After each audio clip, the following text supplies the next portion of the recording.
Hello বন্ধুরা, আজকে আমি কামরাঙ্গা উড়াবিল কালী মন্দিরে এসেছি। কীর্তন থেকে খুব আনন্দ লাগলো এবং দাদাকে জিজ্ঞেস করছি। এই দাদার নাম রাজেশ ধুবি।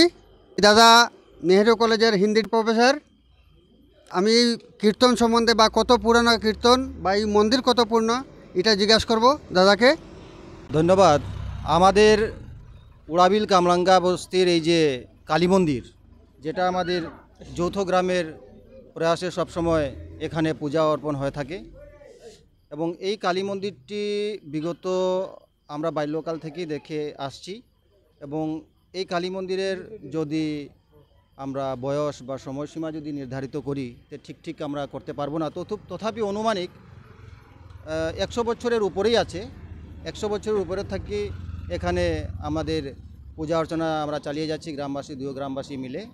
কারণ এই যে কালী মন্দিরটাই একটু কালী মন্দিরের ওদিকে হলো উধারবন কনস্টিটুয়েন্সি আর এদিকে লক্ষ্মীপুর কনস্টিটুয়েন্সি, যার জন্য উধারবন কনস্টিটুয়েন্সির এরিয়া মানে কামরাঙ্গা বস্তি পড়ে, কিন্তু লক্ষ্মীপুর কনস্টিটুয়েন্সিটা শুরু হয় আমাদের এই লাভকপার পার্ট 3 উড়াবিল থেকে। তবে আমাদের গ্রামে এরকম কোনো ভেদ নাই, আমরা সব এক হয়ে প্রাচীনকাল থেকে এটা ঐতিহাসিক একটা আমাদের নগর কীর্তন, যেটা আমরা ঐতিহাসিক একটা পরম্পরা যেটাকে আমরা পালন করে আসছি এবং বাৎসরিক চৈত্র মাসে এটার নগর কীর্তন পরিক্রমা হয়।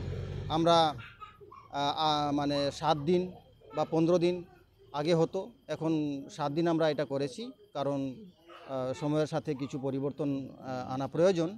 তবে সবের মতামত নিয়ে আমরা এটাকে 7 দিন করেছি এবং 7 দিন আমরা প্রত্যেক দিন সন্ধ্যাবেলায় আমাদের যে গ্রামের যে একটা এরিয়া আছে সেই এরিয়া পর্যন্ত আমরা যাই এবং ওখান থেকে আমরা পরিক্রমা ঘুরে আসি, আবার মন্দিরে আসে কীর্তন সমাপন করি।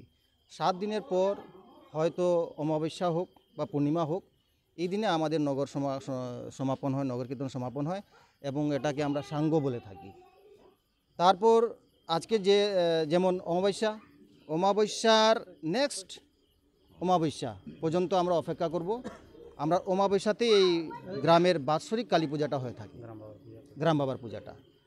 তো আজকে যদি আমরা কোনো সময় পূর্ণিমাতে শেষ করি নগর কীর্তনটা, সাঙ্গ করি, কিন্তু এবার আমাদের তিথি অনুযায়ী এরকম আমরা সুযোগ সুবিধা করতে পারিনি, যার জন্য আমাদের আজকে অমাবস্যার দিনে এটাকে সাঙ্গ করতে হয়েছে।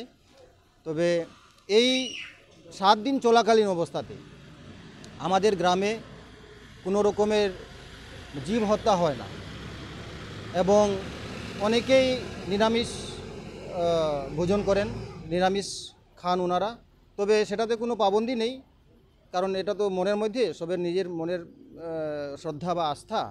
তবে গ্রামের কল্যাণের জন্য এবং গ্রামের কল্যাণের জন্য নতুন বছর ঢোকার আগেই আমরা এই অনুষ্ঠানটা পালন করে থাকি। ধন্যবাদ রাজেশ দাদাকে। আর উনার ব্যক্তিত্ব অনেক বড়। প্রতি বছর দুর্গাপূজার সময় এই মন্দিরে সাধ্য মতো যতটুক সাধ্য এখানে এই মন্দিরে দিয়ে থাকেন। দাদাকে ধন্যবাদ। ধন্যবাদ আপনাকেও। আপনার যে ইউটিউবের মানে কি ব্লগটা, মানে কি ইউটিউব? HM Babuji explorer.